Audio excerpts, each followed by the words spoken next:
안녕하세요. 백두산 금융연구소의 백두산입니다. 10월 16일 월요일 오후 5시 44분입니다. 밖에서 놀다 온다고 오늘 녹화가 조금 시작이 늦었습니다. 미국과 유럽 증시는 보시다시피 계속해서 안 좋은 분위기입니다. 오늘 아시아도 분위기가 안 좋고요. 이렇게 지금 현재 분위기가 안 좋은 거는 지난주 금요일 날에 나왔던 미국 증시에 등장했던 두 가지 악재가 계속해서 영향을 미치기 때문이라고 생각하면 되겠죠. 지난주 금요일 날 미국 증시에 등장했던 두 가지 악재 복습 좀 간단하게 하겠습니다. 하나는 일단 전쟁이죠. 전쟁이 확전될 수도 있어 라는 우려입니다. 그게 국제유가를 상승시키고 그런 모습을 보였습니다. 그래서 약한 안전자산 선호가 나타났다고 했죠. 그래서 증시가 빠졌다. 그리고 증시가 하락을 하는 또 하나의 이유, 지금 악재가 두 가지가 있는 거예요. 금요일날 발표된 미시간 소비자 감정 지표 이런 거, 또 그리고 그 기대 인플레이션 지표, 요거 발표가 됐는데 이 소비자들이 앞으로 경제는 안 좋을 것이라고 생각을 했고 기대 인플레이션은 높을 것이라고 생각을 했습니다. 소비자들이 경제에 대한 기대는 예상치를 하회했고 기대 인플레이션은 예상치를 웃돌았습니다. 그렇기 때문에 이건 뭐라고 할 수 있다? 스태그플레이션 우려가 조금 등장한 거라고 이야기할 수 있겠습니다. 그래서 지금 스태그플레이션 우려와 이 전쟁 우려가 시장의 악재로 작용을 하고 있는 상황이고, 이게 미국 증시뿐만이 아니고 오늘 아시아 증시, 그리고 지금 현재 열려있는 유럽 증시와 미국 증시에도 영향을 미치고 있다라고 생각하시면 되겠습니다. 그런데 이 악재들이 있긴 있는데요, 무려 악재가 한 가지가 아니고 두 가지나 있긴 있음에도 불구하고 일단 이런 악재들은 힘이 좀 약한 악재에 속한다라고 생각하시면 될 것 같습니다. 아직까지는요. 왜냐하면 전쟁은 솔직히 확전에 대한 가능성만 있는 것이지 확전이 되지는 않았습니다. 잘 생각해보세요. 그죠? 지금 아직도 가자 지구에 이스라엘군이 진입을 한다 안 한다 이렇게 하고 있는데 아직 진입은 안 하지 않았습니까? 이게 제가 지난번 러시아와 우크라이나 전쟁에서도 말씀을 좀 드렸던 것 같은데, 이 전쟁을 이제 어떤 단위로 이렇게 보면 좋을 것 같습니다. 그죠? 어떤 국지전 단계, 그리고 이게 확전이 되는 단계, 또 그리고 그 갈수록 갈등이 심화돼서 전면전으로 어떤 세계적인 전쟁으로 가는 단계, 이런 단계들이 있을 텐데, 근데 이제 지금은 아직까지는 국지전의 양상이란 말입니다. 그죠? 여기서 이란이라든가 사우디아라비아라든가 아니면 이스라엘 지상군이 가자지구로 진입을 한다든가, 이런 어떤 레벨업이 되는, 이런 어떤 긴장이 확 레벨업이 되는, 전쟁이 심화되는 이런 레벨업 과정, 아직은 나타나지 않았죠. 그죠? 그렇기 때문에 이건 좀 제한적으로 봐야 됩니다. 전쟁 아직까지는 제한적이에요. 그리고 이거 스태그플레이션 우려, 이것도 일단 아직까지는 제한적으로 보아야 됩니다. 인플레이션이 높고 경제가 조금 안 좋아질 수 있다라는 그런 생각들은 가지고 있지만, 실질적으로 지금 미국의 고용 지표들 잘 나오고 있고요. 대기업들의 실적들 아직까지 잘 발표되고 있지 않습니까? 물론 이제서야 기업의 실적 발표가 시작이지만, 근데 어제 금요일날 JP모건을 비롯한 금융주들이 실적을 발표했는데 실적 좋단 말이에요. 미국 고용시장 좋고 실적 좋으면 뭐라 할 말이 있겠습니까? 그죠? 스태그플레이션 우려가 살짝 등장한 거지 아직까지는 좀 약한 겁니다. 그래서 이렇게 좀 생각을 해보셔야 되겠어요. 악재가 두 가지나 있지만 다 약하다. 전쟁 우려도 아직까지 막연하고 스태그플레이션 우려도 막연하다. 둘 다 어떤 발전의 가능성을 좀 확인을 해보긴 해야 되는데 지금 당장은 미약하다라는 거 생각해 보셔야 되겠고요. 이거는 악재가 지금 작용을 하고 있는 건데, 물론 지금 시장이 이제 악재를 보고 있어서 하락을 하고 있지만 호재도 있긴 있습니다. 이걸 3번이라 표현하긴 그렇죠. 그죠? 호재도 한 가지 있긴 있습니다. 아직도 이게 없어진 게 아니죠. 뭐죠? 호재?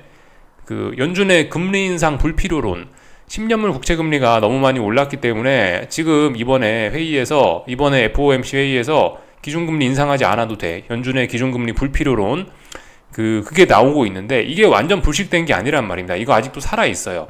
다만 이제 이런 이슈, 이런 악재에 의해서 이게 좀 잊혀졌을 뿐이지 없어진 건 아닙니다. 불식된 게 아니기 때문에 이거는 여전히 어떤 증시 투자자들의 희망으로서 작용할 가능성도 좀 남아는 있습니다. 전 솔직히 어떤 게 더 힘을 강하게 써서 시장이 위로 갈지 아래로 갈지 아직까지 잘 모르겠습니다. 지금 말씀드렸다시피 증시는 일단 반등은 끝낸 건 맞지만, 반등 끝낸 것까지는 맞는데 그렇다라고 해서 여기서 이제 계속해서 전저점을 붕괴시키면서 하락 추세가 진행될지는 모른다라고 일단 말씀을 드리긴 했죠. 그래서 일단 아직까지 알 수 없다. 긴장하면서 지켜봐야 된다라 말씀드렸습니다. 그래서 여기까지가 좀 일단 제가 쭉 말씀드린 내용이고요. 한번 지금까지 쭉 정리를 좀 한번 해봤고요. 몇 가지 좀 데이터들, 재밌는 것들이 좀 나온 게 있어서 좀 구경 좀 같이 하고 갈까 합니다. 이런 거 한 번쯤 좀 우리가 좀 보면 좋을 것 같은데요. 그 미국 기업들입니다. 미국 기업 기준으로 해가지고 지금 그 아시죠? 대형주 7개의 종목 비중이 상당히 커졌다라는 건데, 대형주 7개는 뭡니까? 여기 보시면 애플, 마이크로소프트, 구글, 엔비디아, 뭐 페이스북, 메타죠, 테슬라, 이런 IT 빅테크 친구들이 시가총액이 지금 비중이 굉장히 높아졌었다. 이런 거를 좀 우리가 좀 볼 수가 있겠는데요. 이 지난번에 29.1%를 찍고 나서 이게 이 시장이 못 견디고 이제 하락을 했는데, 이번에는 그보다 더 높아졌다라는 그런 데이터가 좀 등장을 했습니다. 뭐 물론 이건 제한적으로 봐야 됩니다. 그죠? 지난번에 이 비중을 웃돌기 때문에 반드시 시장은 하락해야 돼 라고 생각할 수는 없습니다. 이게 더 올라갈 수도 있어, 요렇게도 생각하는 게 원래 맞습니다. 그죠? 아직 추세가 꺾인 게 아니죠. 그렇기 때문에 이 IT 빅테크의 쏠림은 더 강화될 수 있어, 얘네가 안 빠지면서 시장이 안 빠질 수도 있어 라고 보는 게 아직까지는 뭐 조금 더 시장의 좀 보편적인 생각인 것 같긴 합니다만은, 하여튼 근데 좀 분명히 시장의 건강이 훼손되어 있는 그런 안 좋은 모습인 건 분명합니다. 그죠? 많은 종목들이 골고루 이렇게 올라가야 지수가 좀 건강하게 올라갈 수가 있는데, IT 빅테크만 올랐다 이거예요. 지금 이 데이터는 보시면요. 그래서 좀 위험할 수 있다. 근데 특히 이번에는 지금 조금 더 위험한 게, IT 빅테크의 비중 20%, S&P에서 20%에서 29.6%까지 오르는 과정에서 이게 진짜 많이 올랐냐는 거예요. IT 빅테크가 올라서 이게 29.6이 된 게 아니죠. 지금 생각해 보시면 IT 빅테크, 애플도 지금 고점이 낮아지고 있고 저점이 낮아지고 있잖아요. 그런데도 비중이 높아진 거라면 애플이 덜 죽었고 중소형주들이 많이 죽어서 이 결과적으로 이 비중이 높아졌다라고 우리가 해석을 할 수 있습니다. 시장의 건강 상태가 굉장히 안 좋다라는 증거일 수도 있어요. 물론 그렇다고 이게 시장이 당장 꺾일 수 있다라고 이야기하는 건 아닙니다만은, 일단 시장의 전반적인 건강 상태는, 주식시장의 건강은 별로 좋지 않다라는 걸 우리가 이런 걸 통해서 좀 확인할 수 있는 것 같습니다.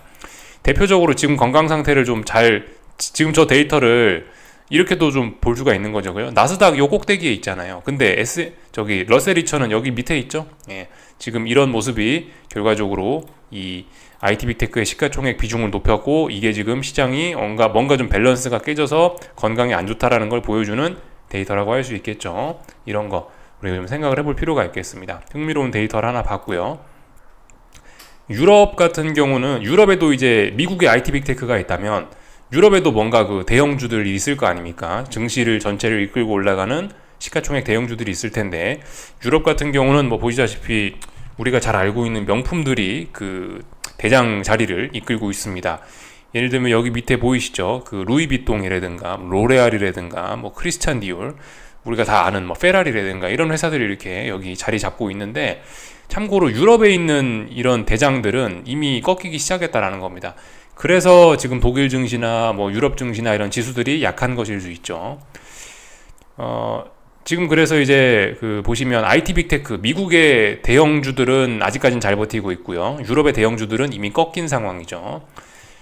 이런 거에 관해서 또 다양하게 또 해석을 하는 분들이 좀 있더라고요. 어떤 해석이 지금으로서 뭐 정답일지는 알 수는 없습니다만은, 하여튼 뭐 여러 가지 의견들이 있긴 있다. 뭐 예를 들면은 이런 럭셔리의 부진은 어떤 소비자들의 지갑이 닫힌다라는 신호다. 그래서 이건 조만간 IT 빅테크 미국 증시도 꺾일 수 있다라고 해석하는 사람들도 있고, 또 그리고 한편으로는 럭셔리의 저런 부진은 오히려 IT 빅테크의 상승을 더 부채질할 수도 있다라고 그렇게 보는 관점도 있습니다.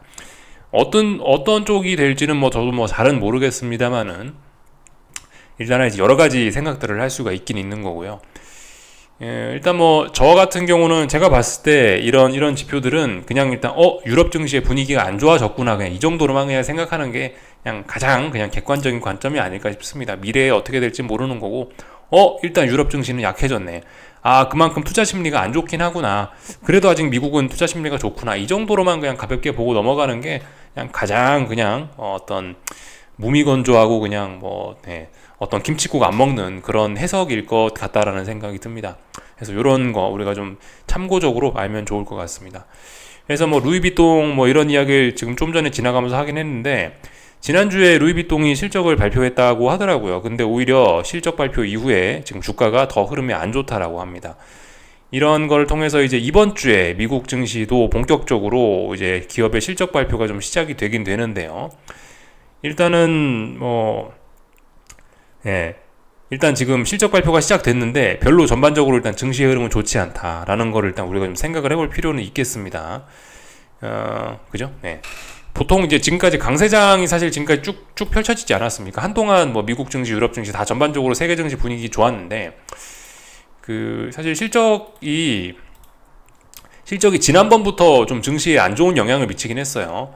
지금 발표되는 게 이제 지난 2분기 실적이 이제 발표가 되는 거죠, 그죠? 지난번에 여기 7월달 이쯤에 이제 1분기 실적이 아마 발표가 됐었을 텐데요, 이때. 그죠? 맞죠? 예. 1에서 3월까지 1분기 실적을 4월쯤 발표하고, 4월에서 뭐 6월까지 2분기 실적을 7월달쯤 발표하니까, 지난번에 그죠? 7월달쯤에 2분기 실적을 발표를 했는데, 이 실적 발표 이후에도, 네, 사실 이때 실적 발표를 했다 해서 사실 증시가 별로 좋지는 않았거든요.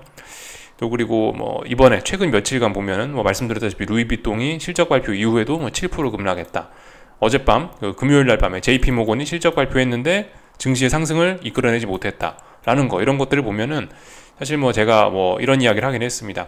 일단 기업의 실적 발표가 이렇게 있으니까 이번에 저기 2분기 이번에는 이제 3분기 실적 발표가 시작이 되는데 3분기 실적 발표가 일단은 증시 하방을 좀 제한할 수도 있다라는 말씀은 좀 드렸는데, 어쨌든 어떻게 작용할지는 사실 좀 우리가 길고 짧은 건 좀 대봐야 될 필요가 좀 있긴 있습니다. 근데 아무튼 통상적으로 일단 실적이 발표가 되면은 시장이 좀 강한 모습을 보이는 건 맞긴 맞아요, 그죠? 근데 이미 증시는 추세적으로 일단 반등은 끝낸 상황이고요. 어떻게 작용할지를 좀 지켜보는 것도 하여튼 좋은 시장을 보는 관점이 될 수 있을 것 같습니다. 어떻게 발표될지도 모르겠습니다. 실적이 좋게 발표될지 나쁘게 발표될지도 모르겠고, 이게 시장에 좋은 영향을 미칠지 나쁜 영향을 미칠지도 잘 모르겠네요. 근데 일단 뭐 지금까지 실적 발표 때 시장에 무조건 하방 경직성 보였으니까 이번에도 잘 버틸 거야 라고 무작정 믿는 것도 사실 굉장히 위험할 수 있습니다. 그래서 하여튼 뭐 그런저런 이벤트들이 있다 말씀을 좀 드렸습니다. 참 아까 전에 참 그걸 참 말 안 하고 넘어갔네요, 그죠? 지금 증시 하방을 제한하는 어떤 호재라는 게 있다면 연준의 금리 인상 불필요론, 이게 호재로 작용하고 있다라 말씀드렸는데, 기업의 실적도 어떤 뭐 호재로 일단 보고 접근을 하는 게 일단 일반적인 생각일 수는 있습니다. 요게 일단 보편적인 생각일 수는 있어요.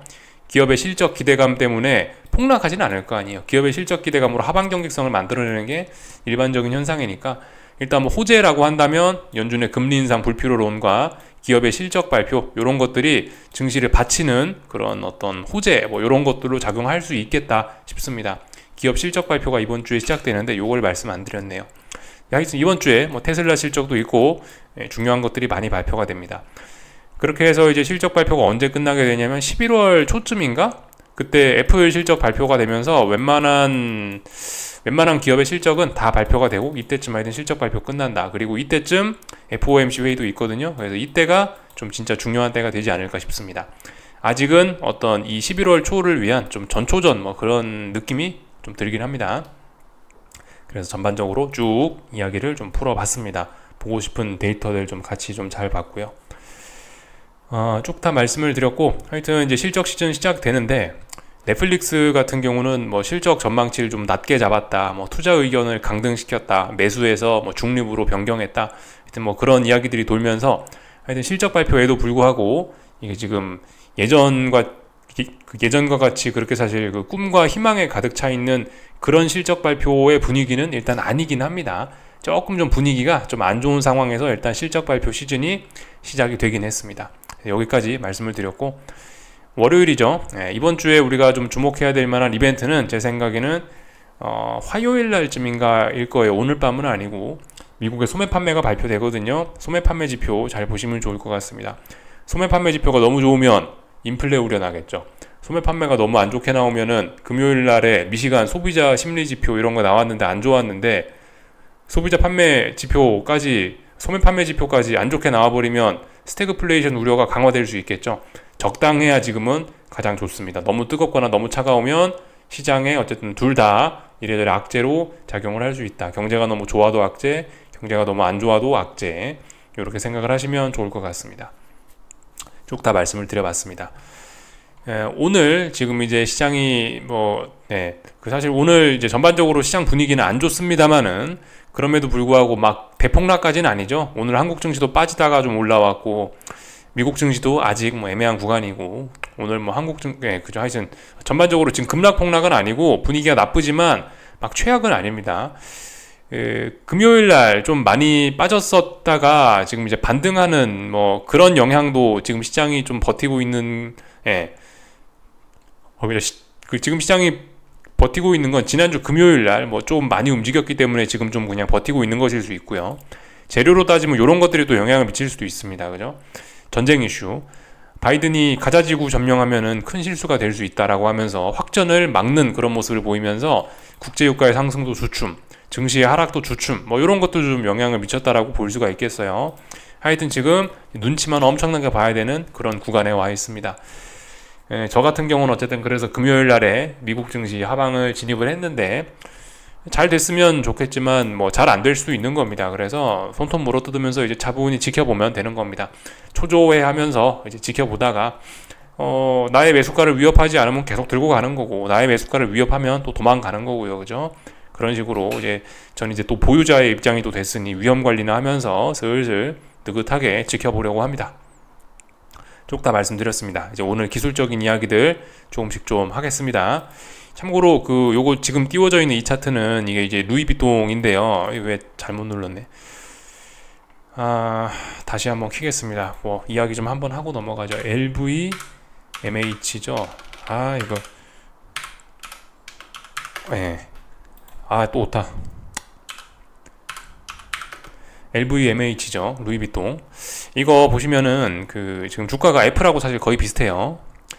그러니까 뭐 그럼 애플하고 똑같다 뭐 그런 게 아니고 이제 어떤 그런 구조가 비슷하다라는 거죠. 그만큼 그런 구조가요. 애플도 여기 어딘가쯤에 역사적 정고점을 만들어 놨고요. 애플도 이 자리를 넘어가면서 레벨업이 됐었었는데 결과적으로 다 되돌리면서 이 자리에 올랐던 거는 좀 슈팅성으로 좀 인식이 되고 있고요. 여기에 큰 고점 덩어리 하나 있고 지금 또 다른 고점 덩어리 하나 만들어낸 상황이고요. 여기서 일단 줄줄줄 하락 추세로 전환이 돼서 빠지고 있는 거, 이런 큰 그림들이 IT 빅테크와 비슷비슷합니다. 자산시장은 서로 이런저런 면에서 영향을 좀 받고 있는 거겠죠. 그죠? 그래서 뭐 이번 주에 뭐 미국 소매 판매 지표가 발표된다라 말씀드렸는데 소매 판매 지표에 따라서 뭐 이런 특히 명품 주식 이런 것들은 좀 영향을 좀 많이 받지 않을까 싶긴 합니다. 하여튼 분위기가 좀 안 좋고요. 분위기가 안 좋구나 뭐 이런 정도 이야기는 좀 할 수 있을 것 같습니다. 실적 발표 이후에 이게 더 빠진 모습이라고 하네요. 그죠? 한 7% 더 빠졌대요. 실적 발표하고 7% 빠졌다라고 합니다. 그런 악영향을 계속 받고 있다.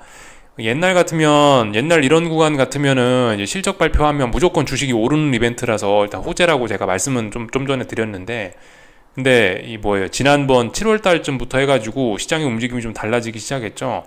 그때부터 해가지고 이제 실적을 발표함에도 불구하고 증시가 주가가 하락하는 이런 현상들이 나타나고 있거든요.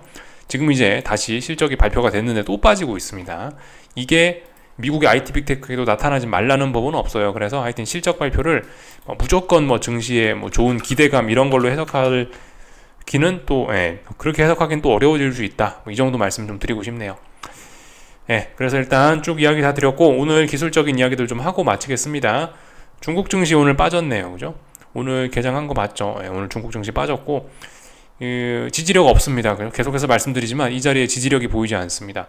여기서 바로 죽을 수도 있었지만 반등을 한번 했었고요. 살아날 거면 여기서 반드시 살아났어야 되는데 지금 여기서 한번 살아나고 양봉을 바로 되돌려서 2거래일 동안 음봉 하고 있기 때문에 결국 지지력은 없다.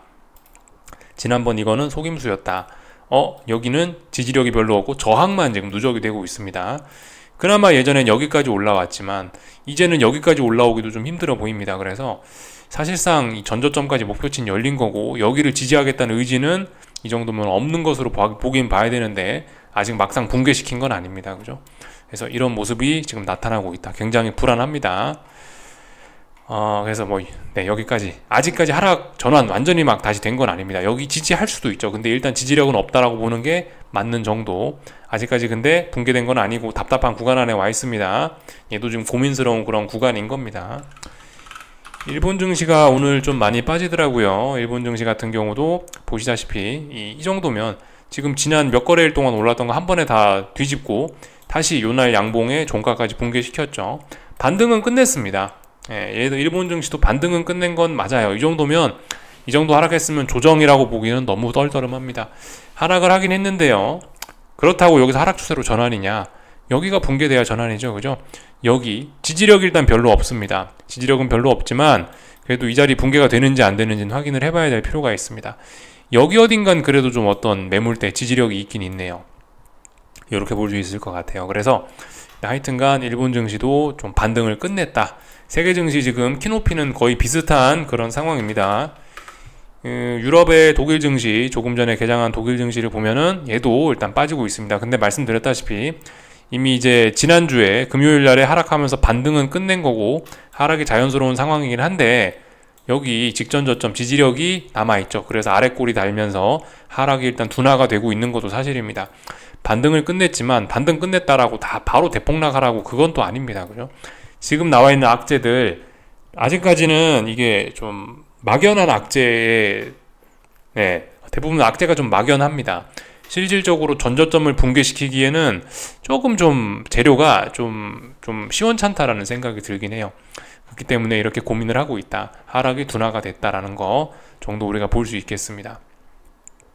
오늘 한국 증시도 좀 그런 것 같아요. 그죠? 한국 증시도 그래서 일단 급락했다가 올라왔죠. 급락한 거는 전일 미국이 많이 빠졌던 거를 반영한 거고 아래 꼬리 달고 올라온 거는 뭐 그만큼 하방 제한하고 있는 그죠? 어떤 악재가 약하기도 하고 호재가 아직 뭐 살아있기도 하고 그런 것 때문에 아래 꼬리도 좀 달렸다. 윗꼬리 아래 꼬리 달면서 어쨌든 그 하락을 어느 정도 좀 제한했다.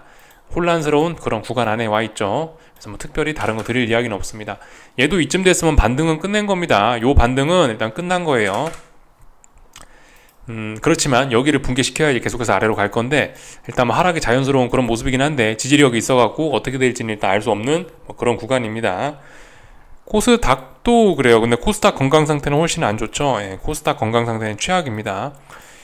지금 여기 보시면은 벌써 한 번 빠졌을 뿐인데 반등이 워낙 작았다 보니까 한 번 빠졌을 뿐인데 벌써 직전 저점이에요.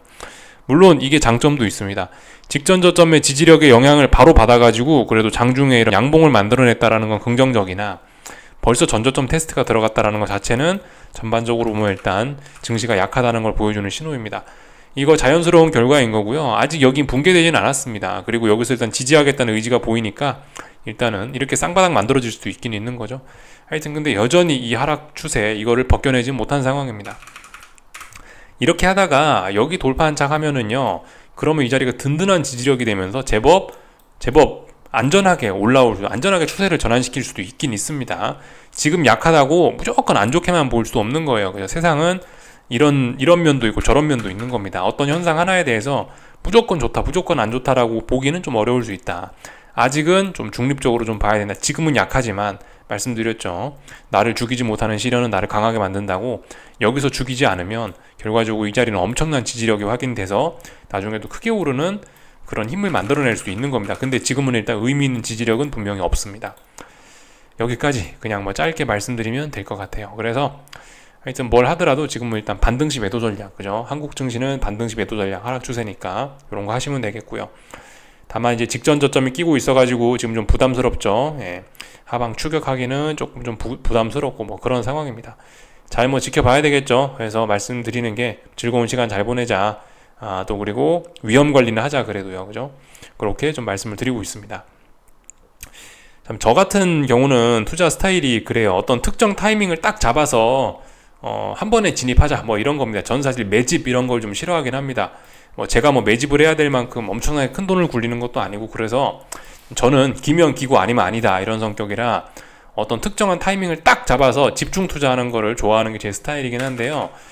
사실 근데 이렇게 하는 게 답은 아닐 수도 있습니다. 지금 사실 최근에 이런 움직임들을 보면 이 상방이 제한되죠. 코스피 이런 긴 구간 어딘가 넘어가지 못하는 걸 보면서 천천히 어떤 하방을 매집하는 전략 이런 것도 충분히 가능한 거예요. 이런 방법도 있고 저런 방법도 있습니다. 어떤 저처럼 이렇게 한 자리를 딱 잡는 거는 사실 굉장히 심리적으로 부담이 크기 때문에 좀 부담스러울 수 있으실 것 같아서 이런 방법도 있다 저런 방법도 있다 말씀드리는 겁니다. 참고로 나스닥은 그런 거를 지금 적용하기 딱 좋은 거죠. 예를 들면 나스닥 보시면은 여기부터 해서 의미 있는 고점 만들어지고 어딘가를 못 넘어가기 시작한 거예요. 그래서 나스닥은 그냥 진짜 뭐 어떤 분처럼 여기 뭐 특정한 저항을 넘어가면 난 무조건 여기서 하방으로 진입한다, 나는 하방 매집할란다, 좋은 전략입니다. 그렇게도 충분히 할 수 있어요.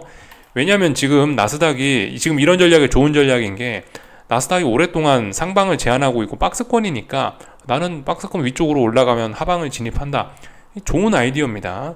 다만 이제 저는 그게 이제 취향에 좀 안 맞기 때문에, 저는 뭐 매집하고 이런 게 싫고, 저는 한 번에 진입, 한 번에 청산 이런 걸 좀 좋아하기 때문에 저 같은 경우는 이제 그렇게 하는데, 하여튼 모두가 꼭 그렇게 특정한 순간을 노려서 막 집중 투자를 해야 될 필요는 없는 겁니다.